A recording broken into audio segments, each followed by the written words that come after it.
Okay, the next bunch of questions is about rationalizing the denominator, and that basically means getting rid of the square root in the bottom part of a fraction. The bottom part of a fraction is called the denominator. So, if we had, for example, 3 over root 2, if you multiply a fraction by 1, then it's going to be the same thing. Anything multiplied by 1 is itself. But if instead of writing 1, we write root 2 over root 2, that's the same as 1. Anything divided by itself is 1. Well, what happens here then is that comes to 3 times root 2 over root 2 times root 2. And the point of a square root is that it's the number that multiplied by itself gives you the number that it's the square root of. So root 2 times root 2 is just 2.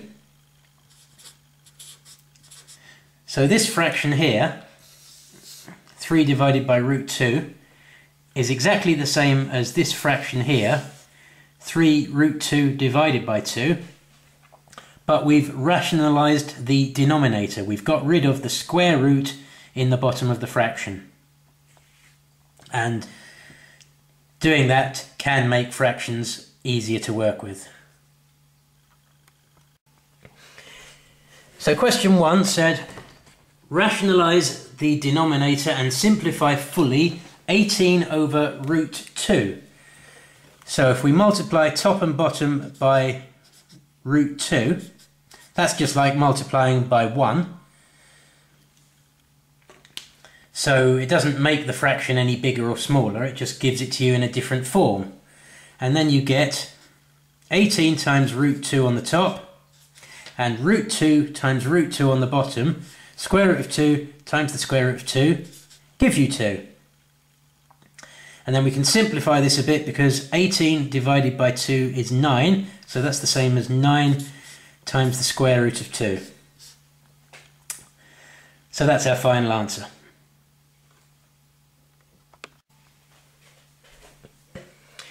Okay, question 2 said, rationalize the denominator and simplify 21 over root 7.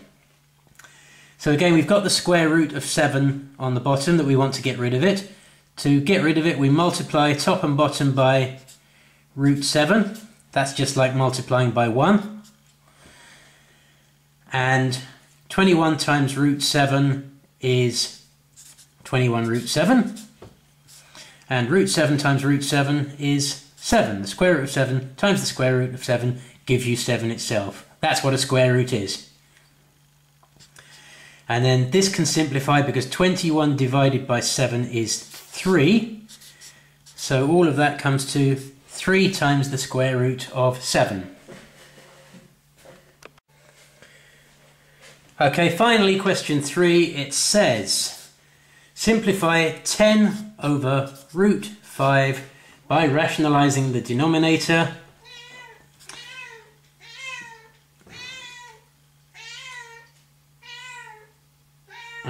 I wonder if you can hear my cat there. I'll just ignore him for a minute.